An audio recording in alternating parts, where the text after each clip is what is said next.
रुद्र शिव पुरंदरा भद्र नट युगंधरा नमन नमन गौरीनाथ शर्व अज केदारनाथ तुझे केदारनाथ शून्य से भी सूक्ष्म है आकाश से अनंत है तू मर्म पूरी सृष्टि का तू आदि है तू अंत है भोलेनाथ नमन तुझे केदारनाथ सौ जगत में है विकट तू एक अखंड तथ्य है कि झूठ काम लोभ जब तू एकमात्र सत्य है रुद्र शिव पुरंदरा भद्र नट युगंधरा नमन नमन गौरीनाथ शर्व अज केदारनाथ भोलेनाथ नमन तुझे केदारनाथ नमन गौरीनाथ शर्व अज केदारनाथ।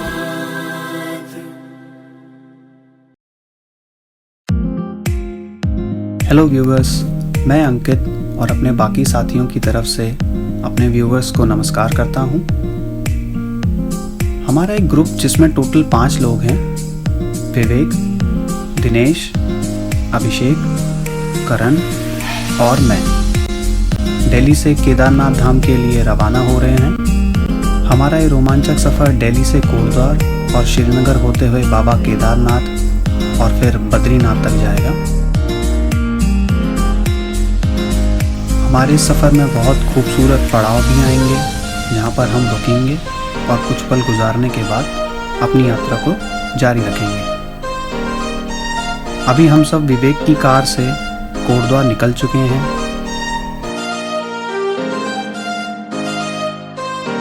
नेक्स्ट डे हम मॉर्निंग में सुबह 3 बजे निकल गए।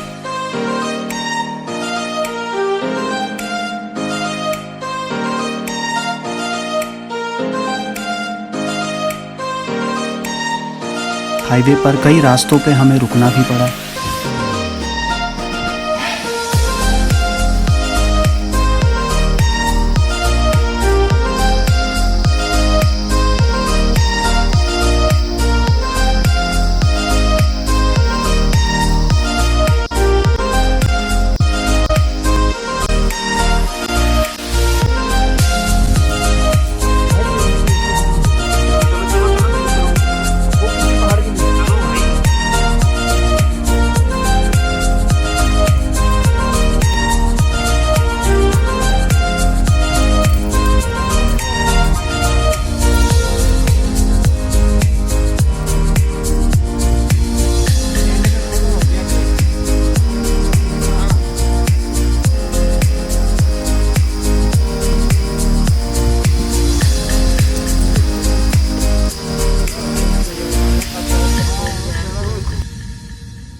सोनप्रयाग पहुंचकर हमने अपनी कार पहले पार्किंग में लगाई और यात्रा के लिए निकल गए।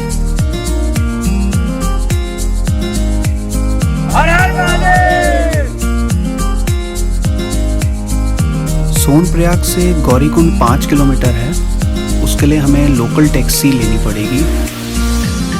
दोस्तों, गौरीकुंड से केदारनाथ मंदिर का 16 किलोमीटर का ट्रैक है। गौरीकुंड पहुंचकर हमने ट्रैकिंग ना शुरू करके पहले नाश्ता किया।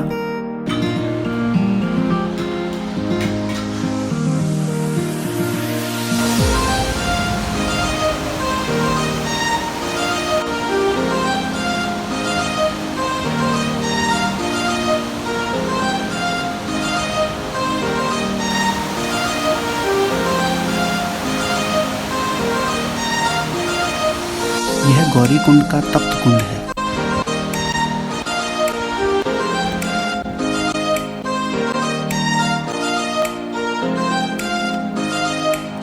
गौरीकुंड मार्केट के पास में ही पुलिस वालों ने हमारी जानकारी भी ली।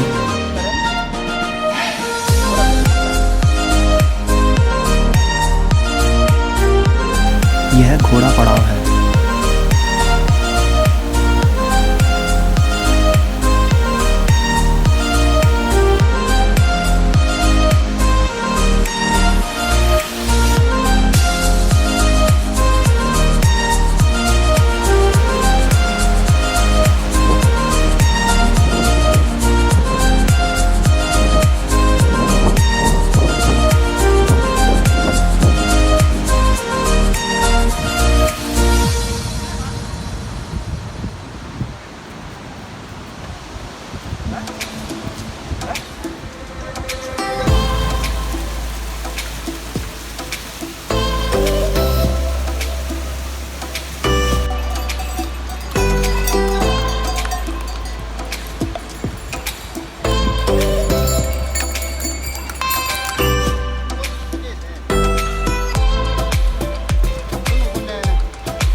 हर आधे से 1 किलोमीटर के बीच में हमें साइन बोर्ड्स के थ्रू पता लग रहा था कि मंदिर कितना किलोमीटर रह गया है।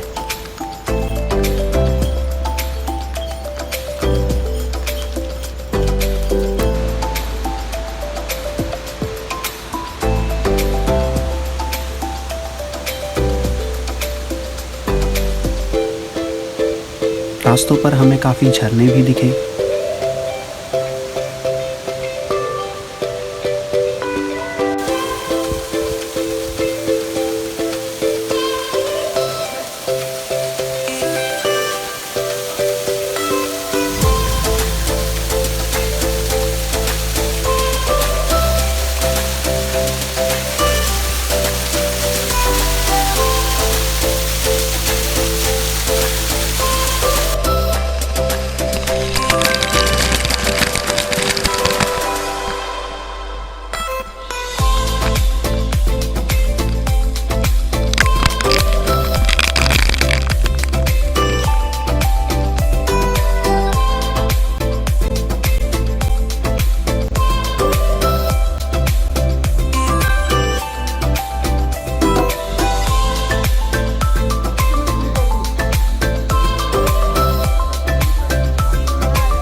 रास्ता है ये यहाँ से अलग कट जाता है, इसलिए क्योंकि ये जाता है ओनली जो घोड़े में बैठ के जाते हैं लोग, खाली में लोग जाते हैं यहाँ से इस पुल से ऐसे करके वहाँ कनेक्ट होता है। और जिन्होंने ट्रैक करना है वो इस रास्ते से।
मंदिर पहुंचने से 3 से 4 किलोमीटर पहले ही हमारी हालत बहुत ख़राब हो चुकी थी। हमारे कंधों पे जो बैग थे उनमें काफ़ी वेट था, इसलिए हम आगे की वीडियो शूट नहीं कर पाए क्योंकि बॉडी बहुत थक चुकी थी। और मंदिर के आसपास पहुंचते ही हमने रूम लिया हुआ था पहले से ही, और हमने वहां जाके विश्राम किया।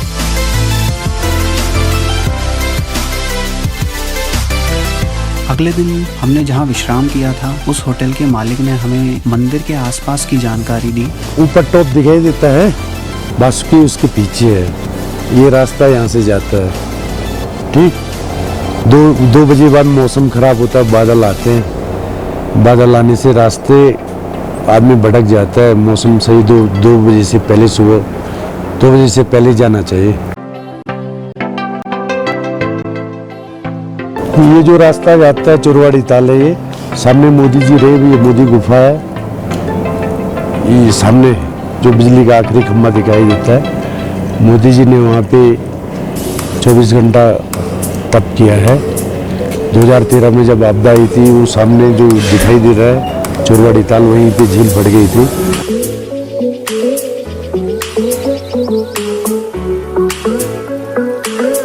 जब 2013 में आपदा आई थी, कुछ लोग उधर भाग गए थे, कुछ वहाँ भागते भागते बह गए, कुछ बच गए।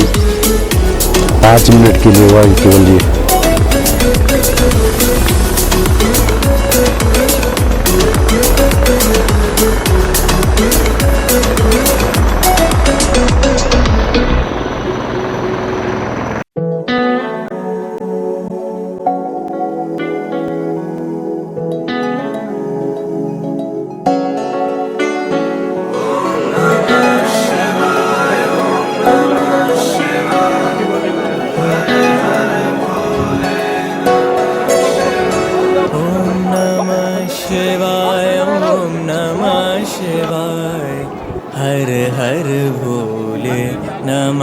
शिवाय नमः शिवाय ओम नमः शिवाय हर हर भोले नमः शिवाय रामेश्वराय शिव रामेश्वराय हर हर भोले नमः शिवाय रामेश्वराय शिव रामेश्वराय हर हर भोले नमः शिवाय ओम नमः शिवाय ओम नमः शिवाय हर हर भोले नमः शिवाय नमः शिवाय ओम नमः शिवाय हर हर भोले नमः शिवाय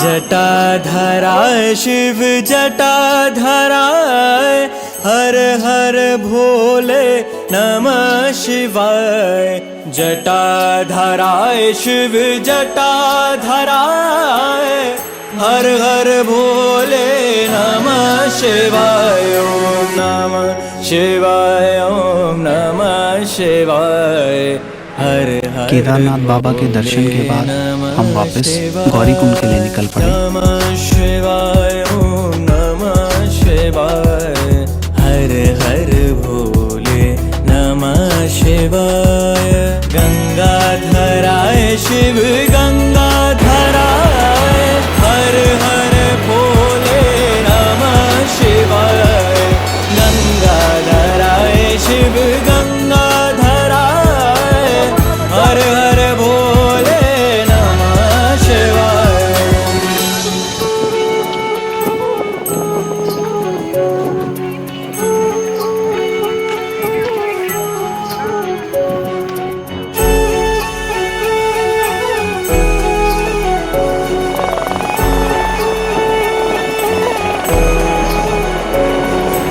सोमेश्वराय शिव सोमेश्वराय हर हर भोले नमः शिवाय सोमेश्वराय शिव सोमेश्वराय हर हर भोले नमः शिवाय ओम नमः शिवाय ओम नमः शिवाय हर हर भोले नमः शिवाय नमः शिवाय ओम नमः शिवाय हर हर भोले नमः। तो मिश्रा जी, ये आपका केदारनाथ में पहला आपका दर्शन है केदारनाथ के, तो आपका कैसा एक्सपीरियंस रहा है केदारनाथ के दर्शन में?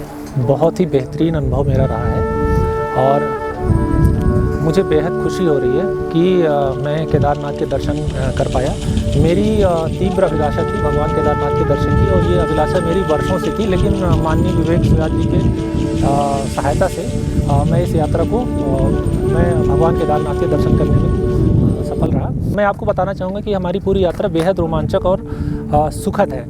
वैसे चढ़ाई काफ़ी मुश्किल है और हमने हमारे 8 लोगों के एक समूह ने चढ़ाई प्रारंभ की थी कल दिन में तकरीबन 1 बजे, जिसमें से 4 लोगों ने खच्चर का सहारा लिया था, लेकिन बाकी 5 भक्तों ने ये दृढ़ निश्चय किया कि हम अपनी यात्रा को पैदल ही जारी रखेंगे और भगवान के दर्शन के लिए हम खच्चर का सहारा कतई नहीं लेंगे। और रास्ते में कई पड़ाव ऐसे भी आए जब हमें ऐसा लगा कि हम आगे नहीं चढ़ पाएंगे, हमारी हिम्मत जवाब दे गई।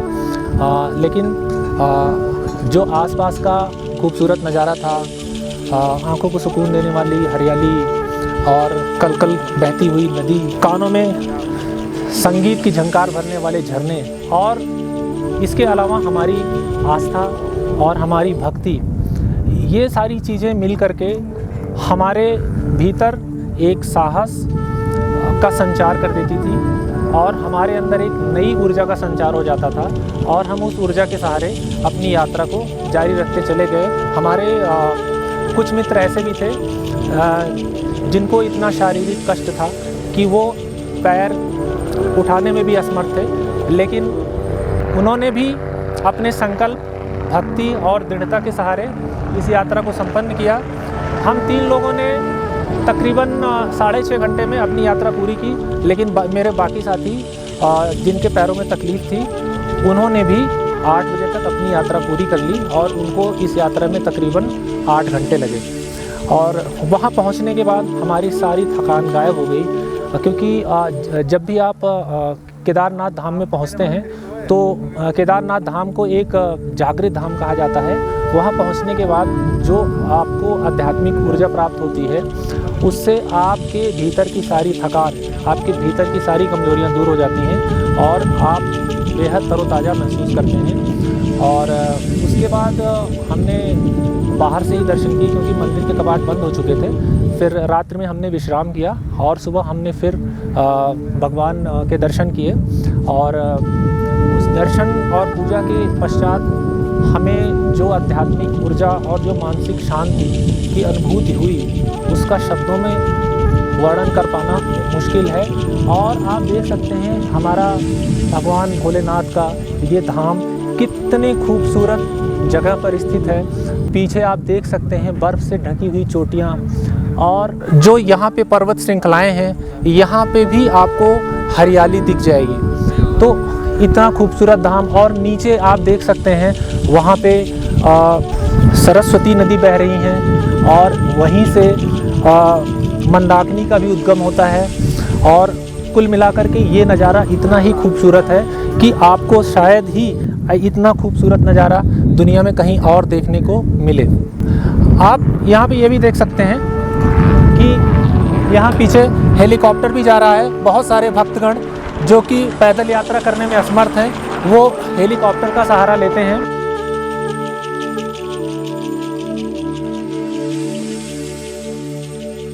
तो मिश्रा जी, आपका पंच केदार में आपके ये तीसरा केदार के आपने दर्शन किए हैं। पहले आपका हमारे साथ रुद्रनाथ किया था आपने, फिर उसी दिन हमने नेक्स्ट डे हमने कल्पेश्वर किया था, और अब आपका केदारनाथ हुआ है। तो इन तीनों में आपका रुद्रनाथ में और केदारनाथ में आपको जो ट्रैकिंग के दौरान जो भी अनुभव है, वो थोड़ा सा आप अनुभव हमारे साथ शेयर करिए। विवेक जी, जो रुद्रनाथ की चढ़ाई थी वो कुल मिलाकर के 24 किलोमीटर की चढ़ाई थी, और ये चढ़ाई हमारी तकरीबन 17 किलोमीटर की चढ़ाई है, 16 से 17 किलोमीटर के आसपास। और वो चढ़ाई तो हमने बेहद आसानी से पूरा कर लिया था, लेकिन इस चढ़ाई में हमें काफ़ी कठिनाइयों का सामना करना पड़ा, काफ़ी मुश्किलात हम पेश आई हमारे सामने। और जबकि वो चढ़ाई इससे ज़्यादा न सिर्फ लंबी है, बल्कि वो सीधी चढ़ाई है। और रुद्रनाथ का जो चढ़ाई का मार्ग है वो पथरीला है और बेहद ही मुश्किल मार्ग है। उन मार्ग से चढ़ाई करना, ट्रैकिंग करना बेहद ही मुश्किल काम है। और जबकि यहाँ की जो चढ़ाई है ये वैसे तो बेहद आसान है, क्योंकि यहाँ पर आपको पूरा रूट मिलेगा और जिस पे आप आसानी से चढ़ाई कर सकते हैं। लेकिन इस चढ़ाई में हमारी हिम्मत जवाब दे रही थी और बार बार जवाब दे रही थी। शायद भगवान हम भक्तों की परीक्षा लेना चाह रहे थे, और लेकिन फिर भी हमने इस चढ़ाई को पूरा कर लिया। और इस बात के लिए हमें बेहद खुशी है, और हम अपने आप को सौभाग्यशाली समझते हैं कि इस चढ़ाई को हमने पैदल ही पूरा किया और हमने भगवान के दर्शन कर लिए। और जहाँ तक कल्पेश्वर की बात है, तो कल्पेश्वर के दर्शन में बिल्कुल भी कठिनाई नहीं है। वो बिल्कुल सड़क के किनारे है और मात्र हमें आधा किलोमीटर की पैदल यात्रा करनी पड़ती है, और चढ़ाई उसमें बिल्कुल भी नहीं है। तो मैं ये बताना चाहूँगा कि हमारे इन तीनों यात्रा मार्ग में सबसे मुश्किल रुद्रनाथ का ट्रैक है, और उसके बाद केदारनाथ जी का ट्रैक है। विवेक जी से चंद सवालात मैं करना चाहूँगा। विवेक जी, यहाँ आकर आपको कैसा महसूस हो रहा है? मिश्रा जी, यहाँ पर आके हमेशा मैंने पंच केदार पूरे कर लिए हैं अपने, और ये मेरी केदारनाथ में तीसरी बार मेरा दौरा था केदारनाथ का। तो मुझे काफ़ी अच्छा, हमेशा की तरह काफ़ी अच्छा अनुभव हुआ, और यहाँ आके एक अलग सी शांति मिलती है, जिससे कि आपका जो भी जितना भी आपकी थकावट है, ट्रैकिंग के टाइम पे जो भी आपके पैरों में क्रैम्प्स आते हैं, वो सब कुछ आपको एक क्षण मात्र सिर्फ केदार बाबा के दर्शन से ही आपका वो सारा का सारा दूर हो जाता है। तो काफ़ी अच्छा अनुभव है मेरा ये। और ये मेरा, जैसे मैंने आपको पहले ही बताया कि ये मेरा तीसरा टाइम था जो मैंने केदारनाथ के दर्शन किए थे। 2016 से मैंने ये प्लानिंग करी थी कि मुझे पंच केदार कंप्लीट करने हैं, और 2020 चल रहा है, अक्टूबर का महीना है ये। तो उसमें मेरे पंच केदार मेरे लास्ट ईयर ही 2019 में ही मैंने कंप्लीट कर लिए थे, और ये मेरा थर्ड टाइम है। और ये हमेशा की तरह ही काफ़ी चैलेंजिंग ट्रैकिंग थी हमेशा की तरह, और काफ़ी अच्छा अनुभव था। विवेक जी, विगत कई वर्षों से आप विभिन्न धार्मिक स्थलों पर तीर्थ यात्रा के लिए न सिर्फ अकेले जाते हैं, बल्कि कई सारे भक्तों को भी दर्शन कराने के लिए ले जाते हैं। और ये पुनीत काम आप जहाँ तक मुझे याद है कि पिछले 5-6 सालों से कर रहे हैं, और हर साल आप ही भक्तों को दर्शन के लिए यहाँ पर लाते हैं।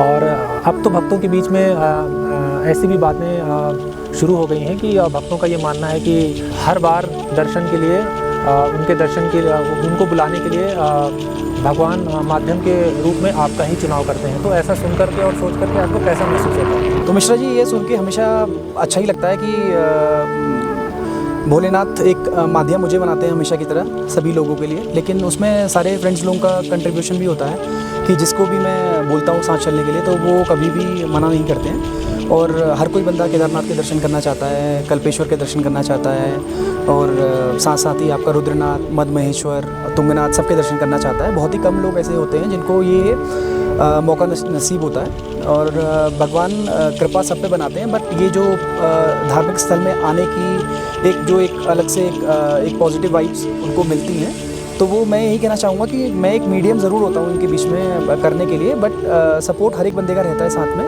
और बिना सपोर्ट के तो यात्रा ऐसी कंप्लीट हो नहीं सकती है। और अकेले आने से बेटर है कि अगर फ्रेंड्स लोग साथ में आएंगे तो थोड़ा बातचीत में, थोड़ा एक्सपीरियंस शेयर करने से ट्रैकिंग थोड़ा ईजी हो जाती है। और अंत में मैं विवेक जी के साथ साथ अपने बाकी सभी साथियों का और माननीय अंकित जी का, जिन्होंने हमारी पूरी इस यात्रा की रिकॉर्डिंग की है, और अपने सभी दर्शकों का धन्यवाद करना चाहूँगा। और दर्शकों को ये बताना चाहूँगा कि अभी हमारी यात्रा ये संपन्न नहीं हुई है।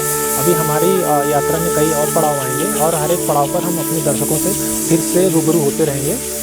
तब तक के लिए धन्यवाद। जय केदार बाबा। जय केदार बाबा।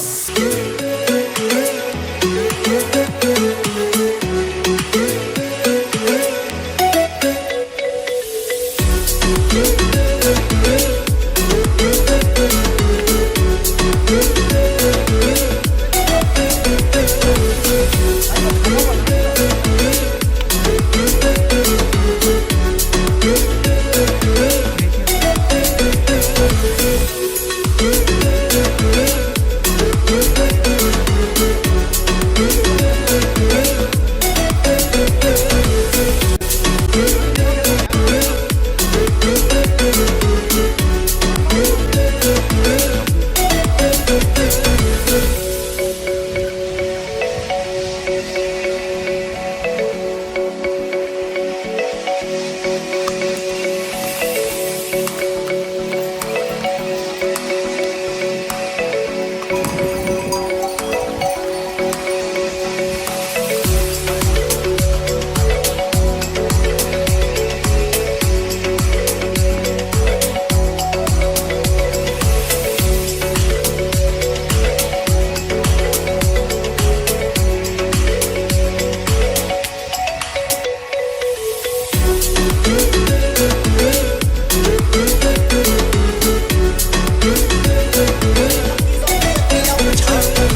कैमरे से खींचिए।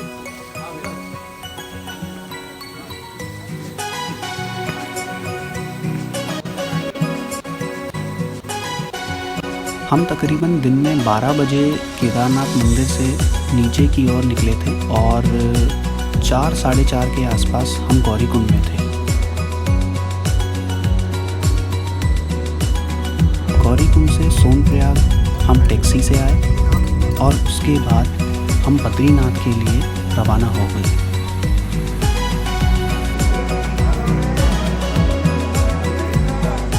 रात का विश्राम हमने गुप्तकाशी में किया।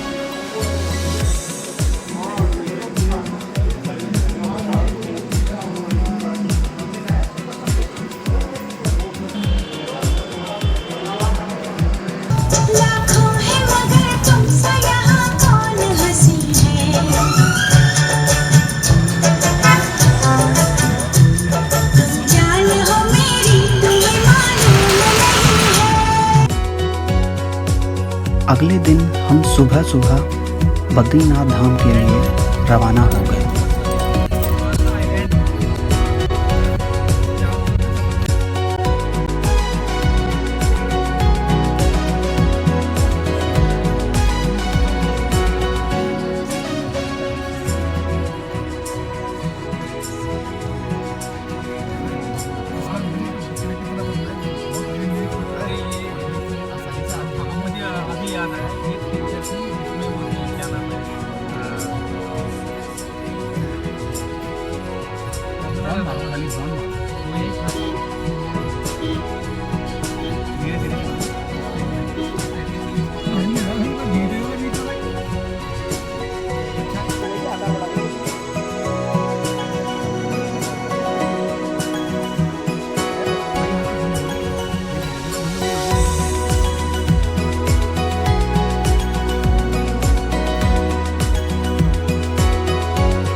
जय बद्री विशाल।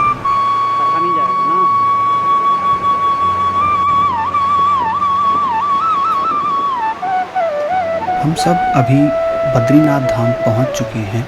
अलकनंदा नदी के बीच 2 पर्वत नर और नारायण, भगवान का ये दिव्य धाम बहुत ही खूबसूरत है। ऐसी मान्यता है कि भगवान विष्णु ने बद्री यानी बेर के पेड़ के नीचे बैठकर तपस्या की थी, जिसके लिए इस धाम का नाम बद्रीनाथ ही हो गया।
से मिलता है ये, चश्मे में अटक जाता है, ताकि यूँ करो शट यूँ कर दो।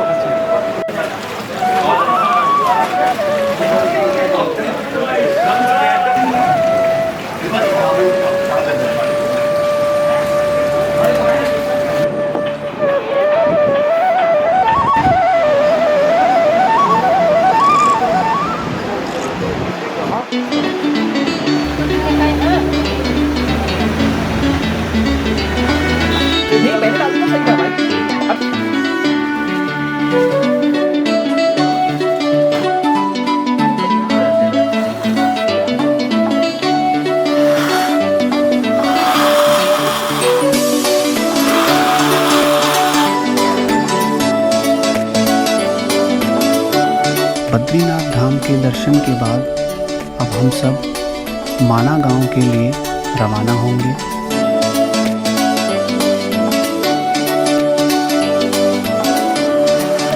माना गांव भारत और चीन की सीमा पर बसा आखिरी गांव है।